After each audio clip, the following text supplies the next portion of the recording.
Welcome to another episode of Price of Purpose. Today, we got a deep question by Q. Before we get into that and get our episode kicked off, I'm going to pray to get us started off, and we'll dive right into it.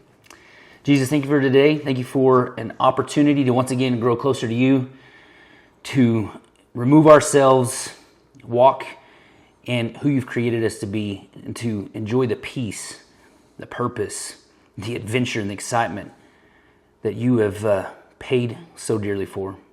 I pray that we'd honor you in everything we do, and that we would have an opportunity to grow and challenge ourselves past our fears, past our insecurities, in the identity you've created us for. It's in your name I pray. Amen. Amen. All right, so we've been talking a lot about the masks we carry, the false securities, the insecurities that we carry. And so I wanted to ask this question to you. Can you ever be fully authentic in a world that rewards performance? So it took me a long time to realize how skewed my perspectives were and how unhealthy a lot of my perspectives were. For example, one of those skewed perspectives was pastors. I would look at pastors and I wouldn't see a human being. I would see like God's divine hand on their shoulders, and it's like this person is blessed. This person is the second coming of Christ almost. You know, like I had that unhealthy view of pastors, and it wasn't until going through a lot of church hurt, going through certain things, I realized just how human they really are. Yeah. It took me an even longer time to find grace for them because they're just human. They have human tendencies. I don't want to breeze past maybe the wrong things that they did or the unbiblical things that they did throughout all that. But that's not my job to condemn. It's my job to forgive. It's my job to love. So I've had to come to terms with a lot of that. But in this pursuit of being Christ-like, I felt like I set this unachievable standard that left me self-deprecating myself because I could never achieve it, because that level of perfect authenticity meaning being exactly who God called me to be, how God designed me to be, was so unrealistic that every time I fell short, which I always did, left me self-deprecating myself, left me feeling like I was never doing good enough, like there was always more to do, like there was always more work to be done. Yeah. And so that's kind of what prompted this question. So again, I'll just ask it back to you. Do you think we can ever be fully authentic in a world that rewards performance? It depends. If you are measuring yourself and walking in such a way that you are trying to please the world and their expectations, no, because like you pointed out, nobody's perfect. We can always find somebody to compare ourselves to that makes us seem minor, invisible, not doing enough, lacking, all those pieces. But when we operate from a place of accepting the gift of salvation from Christ and that we have his image bestowed upon us, then there's nothing left to prove or do as far as salvation and our identity goes. So do you think that there's a different definition do you think the kingdom definition of perfection looks different than like society's definition of perfection? 100%. I mean, I've chased society's definition of perfection, and it's left me nothing but chasing. You know, no matter the amount of money I've made, the amount of raises we got, becoming a business owner and reaping the rewards of taking that risk, there was always something right after that to say, okay, I've made it to this level. Now, what can I pursue and accomplish after that? And those are great as far as being excited, challenging yourself, and growing. But it never impacted who I truly am. It never made it better or worse in God's eyes. I am his child, and his love for me is unconditional. So as far as succeeding, in the world's eyes, there is a standard to compete against. There is. And as soon as I put myself in a position to say, you know what, Jesus, I accept your gift of salvation. I know who I am in you because of who you said. I'm no longer going to play this game of I'm putting myself down. I look at my insecurities and my frustrations and the things that, I have a habit of doing that hold me back, and using that as a gauge of success. I'm going to surrender that and say, I am this person because you say I am. And when I do that, there's no longer an expectation of accomplishing something to increase my worth. So in the world's eyes, when I do something bad and really stupid, in essence, I'm struggling to accomplish and make it through life. When I do something really good, worthy of praise, yes, I'm moving in a direction that they say I'm doing really well. But with the Lord, as far as my identity goes and purpose, now we're not talking about blessings and the other pieces that we're going to get into in a minute that do come with conditions. His love and my identity was already created, was already established, and the love is unconditional. And it's simply mine to say, hey, Lord, I got to give up these pieces of what I've been holding on to, surrender those, to accept who you've created me to be, and just enjoy the peace that comes with that. Man, I think the first thing, my first run-in with that was with a couple I used to work with. They knew me and my girlfriend at the time personally. Yeah. And me and this girlfriend, we were having a rough patch. We were getting into it, fights all the time. And the wife actually asked me one time, she was like, because this was also before we knew don't overshare to everybody. Because we were kind of just spilling everything to everybody. So boundaries that were unset. But anyway, she kind of just brought some stuff up, and she was just making sure I was good. I genuinely believe she was coming from a good place. But she asked me like what was going on, and I just said something along the lines of like, oh, I just have a temper. And she said, no, you don't. And I said, no, I do. Like, you don't know. You haven't seen it yet. And she was like, I'll show you. You're about to see it. Yeah. You want to find out? But she kept hitting back with, no, like, you don't. And then she gave me this talk that I still carry to this day, but it is whatever you speak over yourself becomes your reality. Yeah, Proverbs 27 or 23:7 says that. For as a man thinks, so is he. Exactly. 100%. Yeah. If I'm lazy, I'm lazy. If I say I'm tired, be tired. Yeah. 100%. You're not good enough. All of those things, you say it enough times, you're going to start to believe it. So that was my first run-in with challenging that idea of my identity. And like I said, that's just something that stuck with me for a long time. And it is hard. But it also does take somebody else to bring that out of you.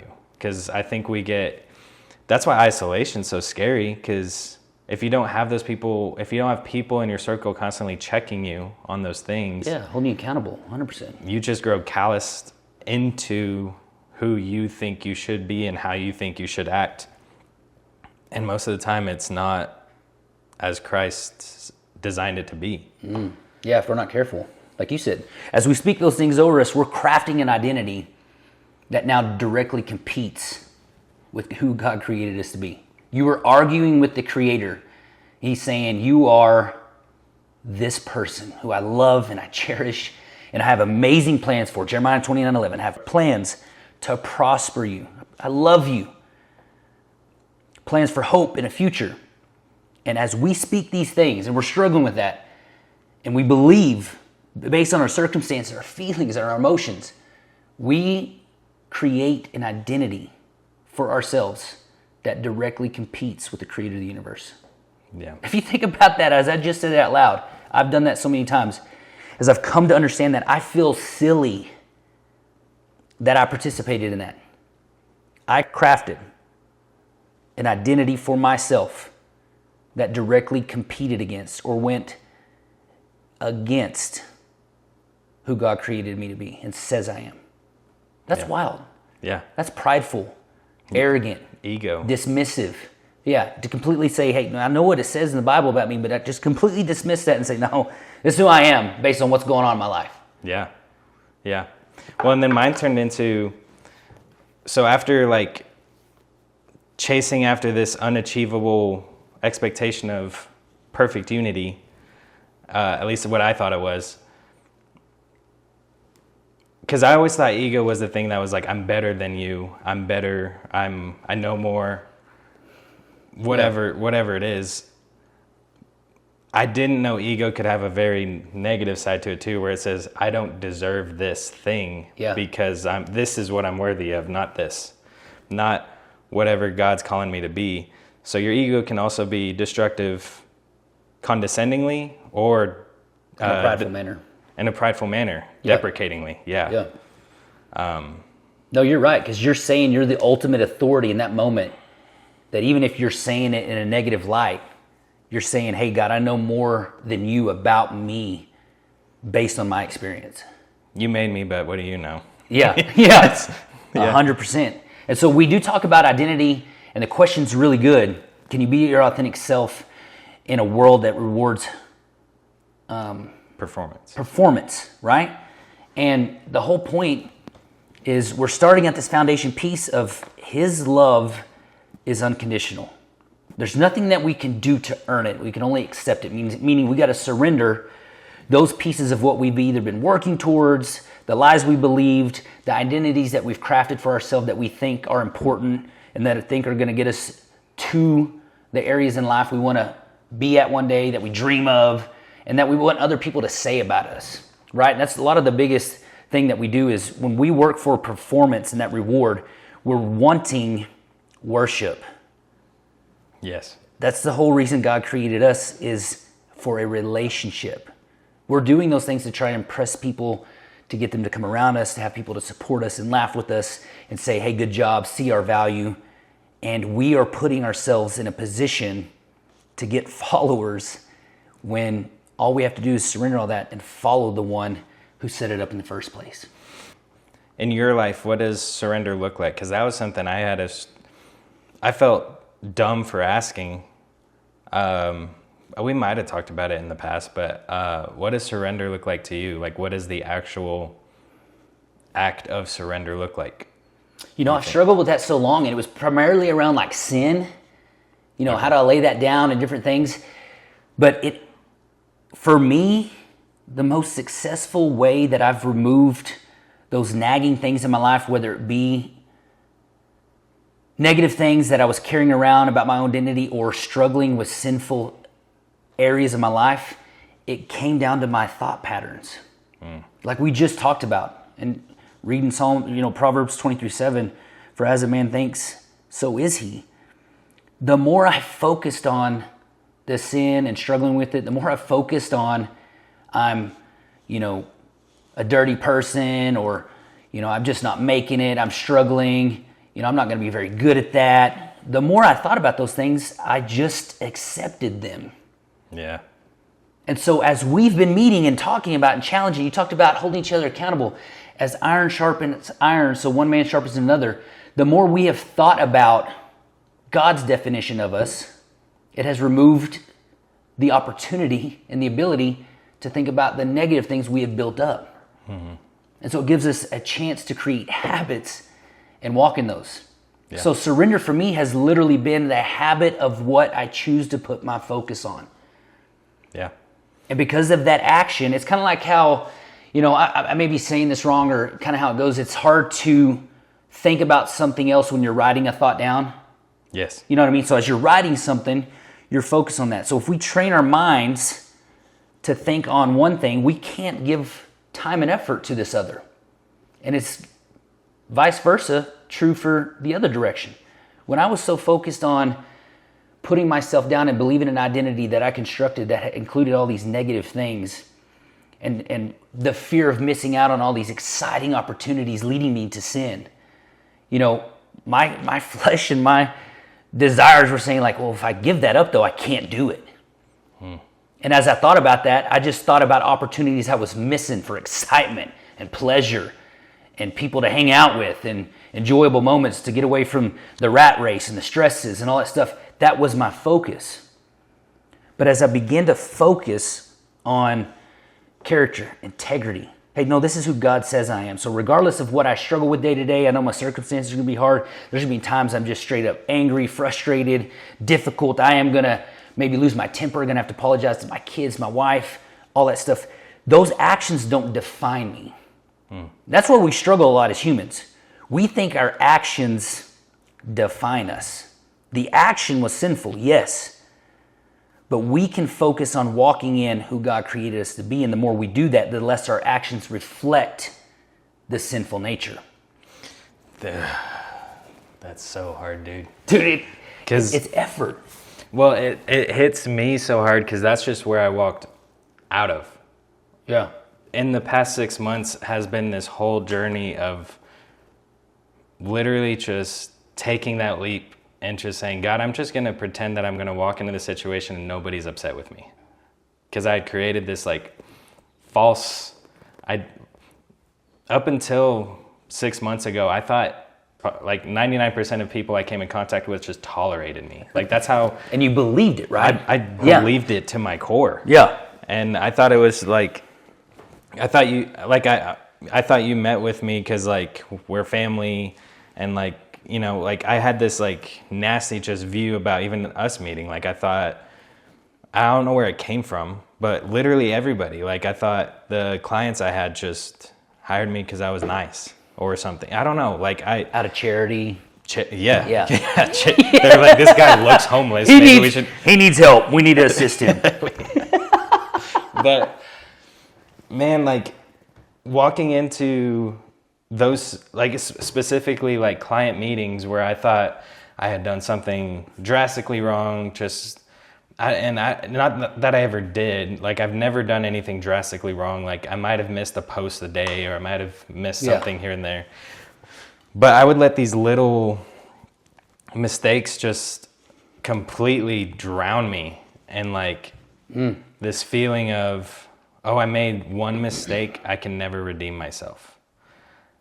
It wasn't until there was one day where I was literally sitting outside before a meeting with a client that I literally thought this client was going to fire me. And I genuinely don't even remember what for. I just had this feeling the fear was just, welling up. Because I had drowned myself in those thoughts of, I messed something up, they're done with me, whatever. But I had this thought before going in and I said, what if I'm wrong? What if I just walk in and just pretend that everything's okay? Dude, that's huge. And it was brutal. Because I walked in, I walked up, I knocked on the door. I was shaking because I was like, just pretend everything's okay. Just deep breath, everything's okay. I walked in, they shook my hand, they greeted me with like they are a second family to me. Like they've been so good to me. So they greeted a warm welcome, sat down. They gave me a bonus check. They gave me a promotion and it was like I was thought like, you were getting canned and it went the other way. Just because, and it's not just because like I went in with this new attitude. It wasn't the attitude, but why did I feel that way? Like why did I like that? That questioned my reality entirely. Like I started doing that with every client other than them that I went to. I went in with the same thing because I kind of thought that way about all of them. I was like, as soon as they figure out that I'm a worthless social media manager, you're gonna be found out and they're gonna get rid of you.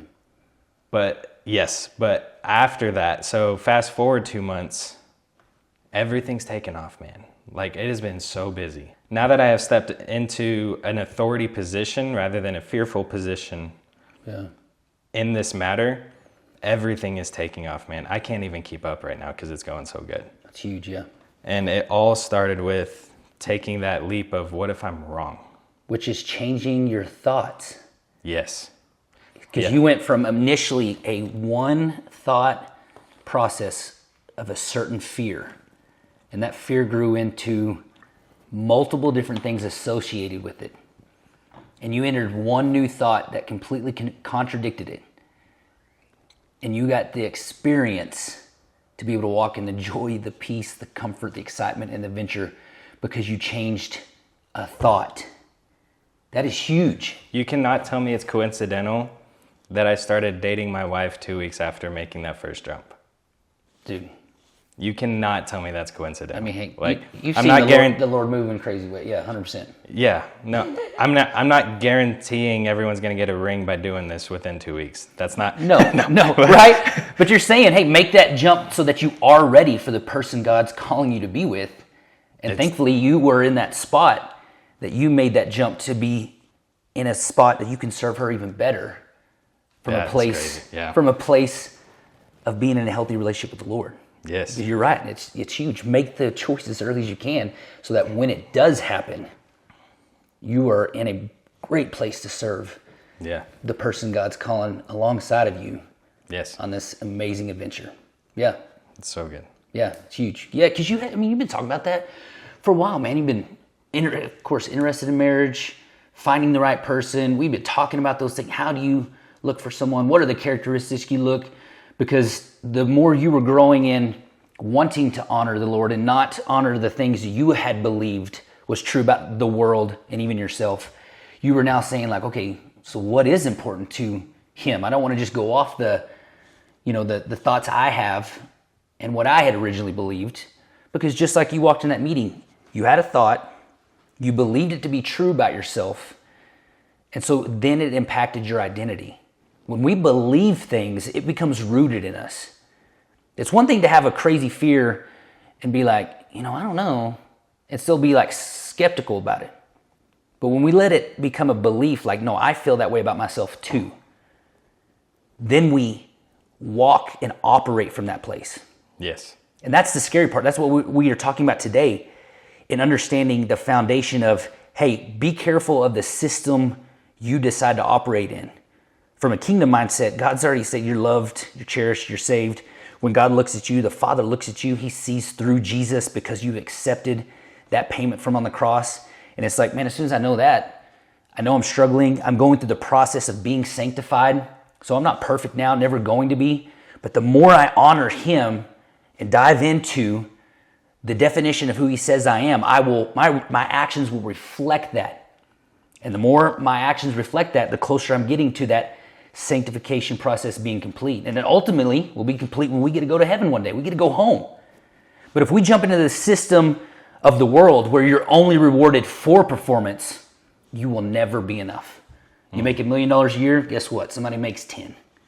Right. And you'll be chasing them, pursuing them, and 9 times out of 10, especially if you get caught up with the wrong people, they will tell you how much you suck at this until you finally figure it out. And you'll spend your whole time, even if you get to $10 million a year and you're getting berated by the world, is it worth that? To say, hey, I'm finally at $10 million a year, but this whole time I didn't believe in myself, stressful nights. I always thought I was lacking and insufficient to be able to accomplish these things. I didn't have anybody around to give me genuine encouragement, love, give me nice hugs and hold my hand and laughs, any of that stuff. And now that I've made it to $10 million a year, now I'm talking to the people that make 20. I've got to start all over again. Yeah. And we do that hoping to receive love and acceptance back. And the whole time from the very beginning, since we were born, we had somebody that says, you're already loved, you're already accepted. You just have to make a choice. And you get to choose whether you jump into my system. I have plans for hope and a future, plans to prosper you, not to harm you. Or you can jump in and get and receive whatever the world wants to throw at you, pursuing their love and intention in return. Yeah. I heard a quote a while back, and it was, reputation could put you in rooms, image could never. And that helped me really reflect on what the difference was. Because at the time, I don't know if I ever really thought about the difference between image and reputation. They are correlated. Right. But different, yeah. But with my skewed mindset, I was able to portray this image in the public. I could put on the face, I could put on the mask and put on this image, but I could never seem to get farther than where I was. And it wasn't until I heard that quote and I really started questioning, okay, well, what is my reputation? What is my image? I started assessing what I perceived my reputation to be amongst everybody else. And it was that I wasn't good enough because I had been telling myself I wasn't good enough. So every time that you and I met, I felt like I wasn't doing good enough. And it wasn't anything that you did. It was literally because I kept telling myself I wasn't good enough. Yeah. And so that led me to really start addressing those thoughts and then realizing that it was never you saying I wasn't doing good enough. It was never clients or friends or mentors telling me I wasn't doing enough. It was just I wasn't in a position to receive it because I'd already built up a wall. I'd already built up that barrier. Yeah. And so I really did feel like any love that was given to me was conditional. I felt like anything given to me was conditionally based. So reputation, whether positive or negative, when we see that in ourselves, is who we are even when the doors are closed, right? Reputation's down to the core of us. So you were believing those negative things about you, but your reputation, so even when you were around people, not around people, it was stuff you operated out of.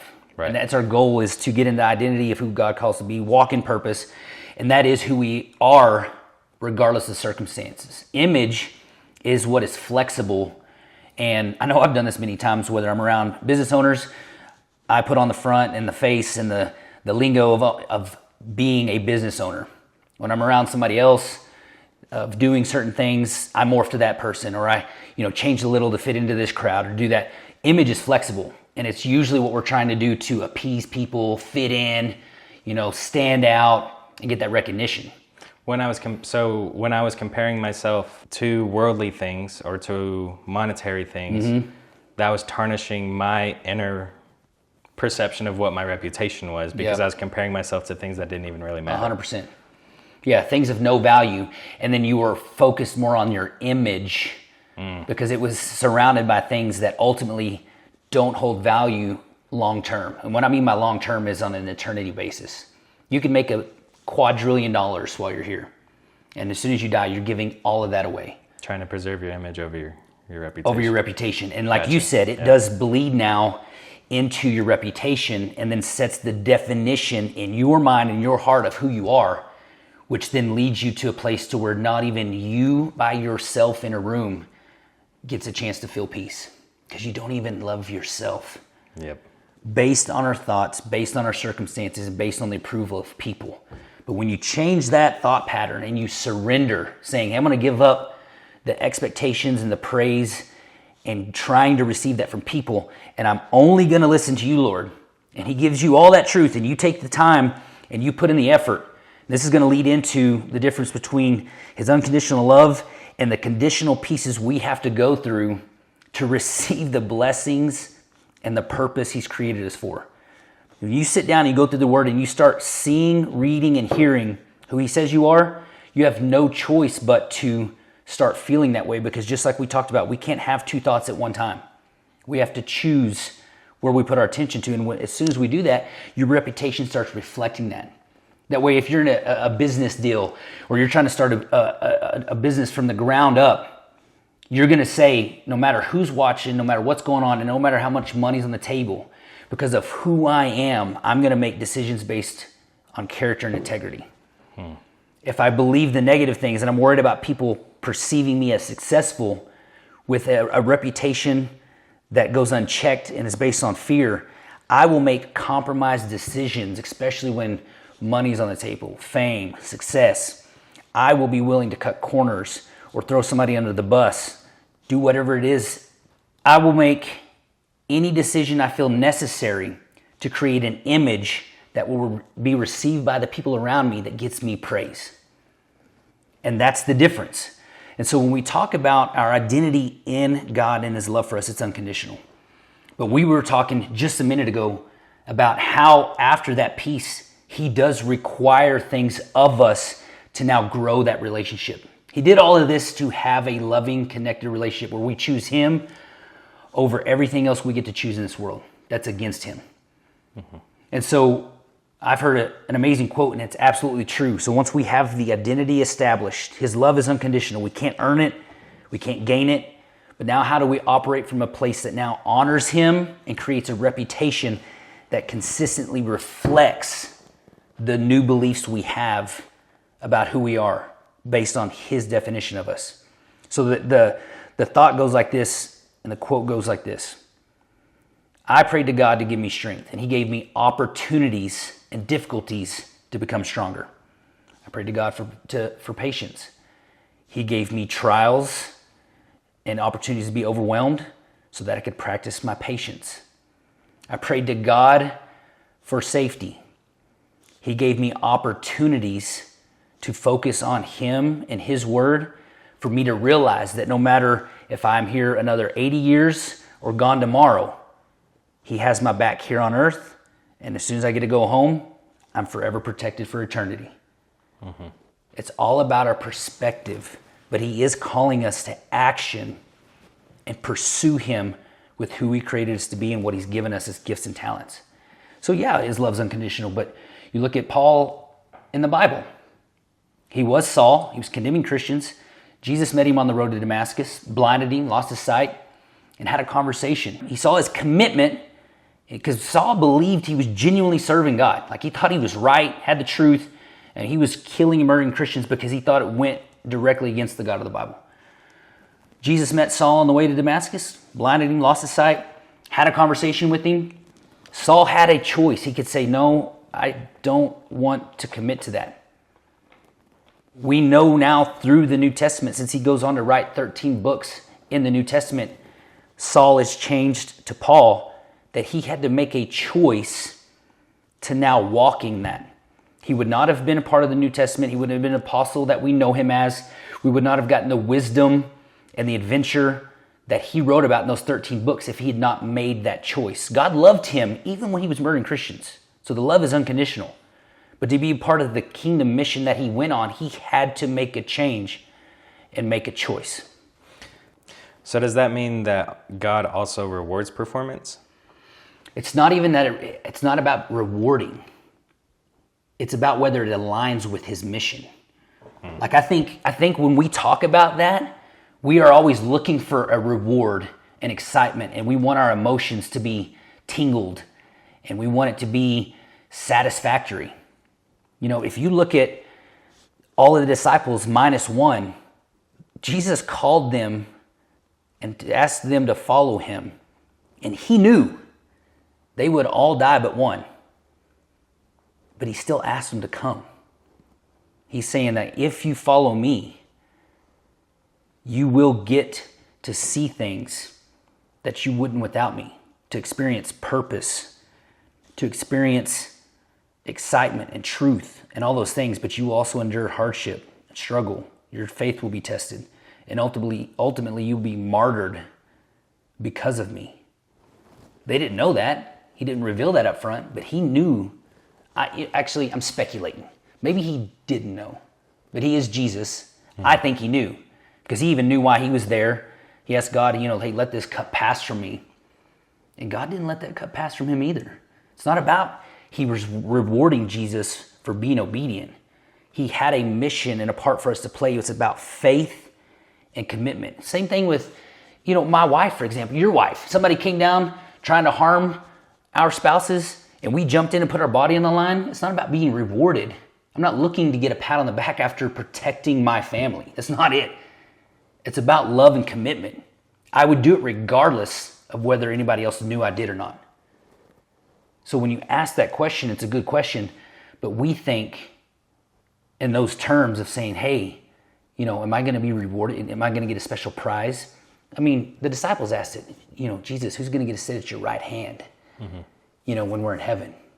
Well, and that's why I wonder too, why, if you really think it's possible to be authentically in line with who God called us to be, because we also, as humans, have this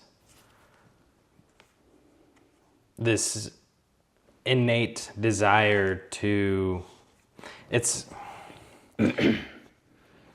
the idea of sacrificing something for an intangible future provision or blessing is so hard to conceptualize And that's, I mean, that goes into everything that we talk about, like going into the gym. We're putting in the time now so that we have the health benefits later, so that you can be at your daughter's wedding, so I can maintain my job performance until I'm 80. You know what I mean? Mm-hmm. But that idea of sacrifice is, I don't know if that's in our nature. Do you think that's in our nature to do that? Or I think that the idea of sacrifice is what keeps people from developing this relationship with the Lord, to developing or to pursuing this adventure that God called us to. Because that's what God calls us to, is to make sacrifices, to sacrifice our old selves and to live according to his purpose. So I just wonder how, if 100% authenticity is achievable. We as humans, like, we need this thing to contend with every day, whether it's your 9-to-5 job. We need something to contend with every day. I mean, like, the example I think of is COVID. Whenever, I mean, everywhere I worked, everybody was like, I can't wait to have a 2-week vacation. And it's like, well, we got a 6-month one, you know? Right. And no doubt. I'm not disrespecting, I'm not discrediting anybody that passed away due to COVID or anything, but I'm talking strictly about the people that I worked with, at least, that always talked about how much they hated their jobs, that just wanted time off work, and then they ended up with 6 months of it. But look what that did to society. Everybody got their vacation that they talked about, but depression skyrocketed. Mm-hmm. People taking their own lives skyrocketed. Yeah. And because people lost their sense of purpose. People that found purpose in their 9-to-5s no longer had that. So they had no other challenges to face in their everyday. The only challenge was finding the remote to watch Netflix. Like, yeah.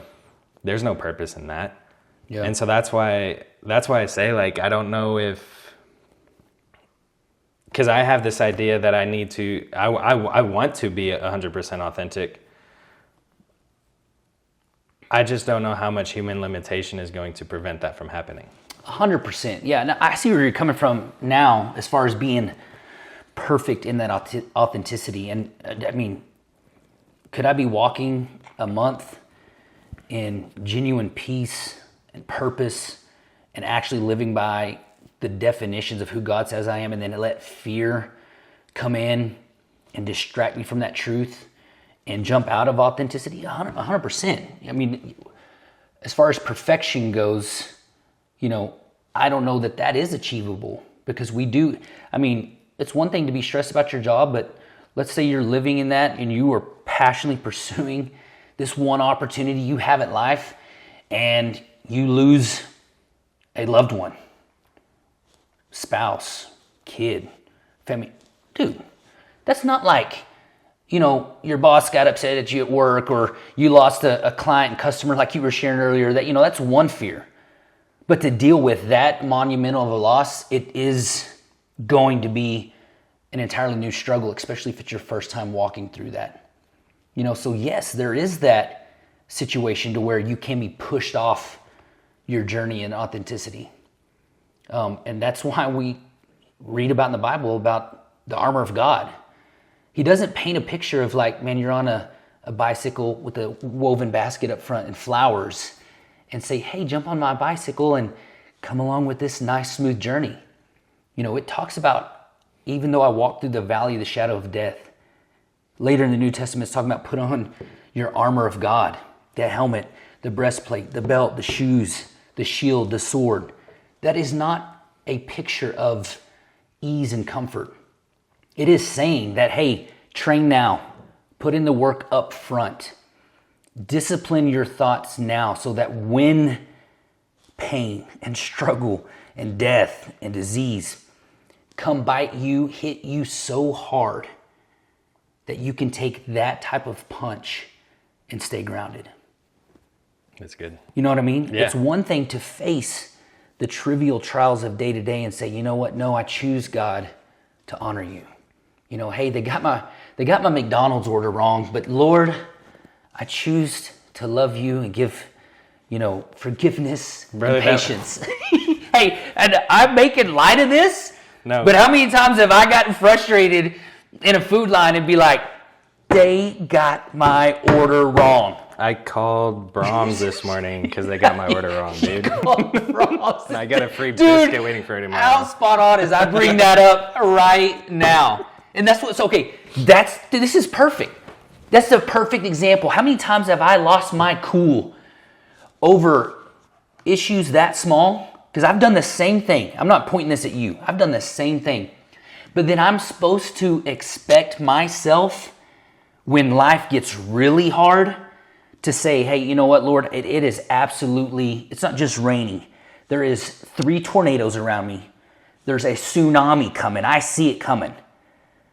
And I'm choosing to focus on love, peace, joy, patience, kindness, goodness, faithfulness, and self-control.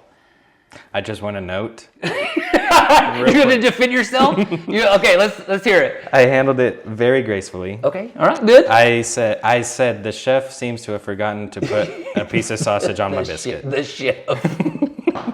So they forgot sausage. On my sausage, egg, and cheese biscuit. So they gave you egg and cheese. With grape jelly. And it... Okay, in your defense, that shouldn't even be allowed to be offered. But as a former restaurant manager, I want to know if there are problems with my kitchen putting out. Okay. So all right. That's where I was. I didn't. You were still serving. I like it. That's what I told myself, at least. So that's the truth. You chose to believe it. Huh? Yes. That I was is very good. nice about it. That is good. And I got a free biscuit tomorrow. So there you go. Money. That was not the purpose, but. But so that's a good question of what you were asking about being able to, forget perfection. Let's just talking about consistently. I have shared this before and it's so valuable as skill sets to help you walk in this area. Empathy and imagination. God is a creative being. So imagination is huge in being able to be creative in how you pursue and love people. Empathy as well, of being able to put yourself in your future self's shoes. Other people as well, but really putting yourself and say, hey, in 10 years, how am I going to feel with the current set of habits and belief systems I have? Am I going to want 10 years of that? Then you can, begin to hold yourself accountable. This is what I do want and what I don't want. But just like I gave the example of if I lose my wife to a disease, am I walking in the truths and the habits right now to be able to handle that and not lose the Lord in that process? That's tough, man. See what I'm saying? But if you look at it now and say, you know what? No, I'm doing 2 push-ups a day, 1 squat jump, and the weight required in that moment to be able to lift is going to kill me. I will potentially abandon everything because of the pain of that. I have to up my spiritual regimen of working out to 150 push-ups a day. And I know I'm using a metaphor here, but it's true. It rings true to work on my habits. I got to move to 300 squat jumps a day so that if I ever face that, I am choosing to stick with the Lord instead of picking my grief. That's easy to sit here and talk about. Yeah. But it is so much more achievable if we're focusing on it now. Right. That was an important question for me was, where's my mind idling? So there was a 2020 study that estimated that the average person has about 6,200 thoughts per day. And up to 80 to 90% of those thoughts are repetitive. So if I'm constantly belittling my identity, there's a 90% chance that I'm just constantly have that on a repeat cycle. Dang. So you have a 10% chance at peace and comfort and feeling secure. Yeah. And it didn't change until challenging those beliefs and stepping into those rooms saying, what if I'm wrong? And then receiving the evidence that I was wrong. And then having that evidence helped me believe internally that I was wrong, which is not a great feeling either. Right. I don't know. Actually, you know what? I think it was actually a liberating feeling. Makes sense, because it's actually encouraging to say like, oh, that wasn't true about me. Yeah. Right. Yeah. And then that led me again to challenge all sorts of things with relationships, with our meetings, with friendships. By paying attention to where my mind was idling, and where it was idling was on a lot of negativity. As soon as I started shifting to that to, okay, what does God actually say about me? And I take a lot of that from prophetic words I've received. I've taken that through, I believe I communicate to the Lord through a lot of writing. And a lot of that happens at church when we go.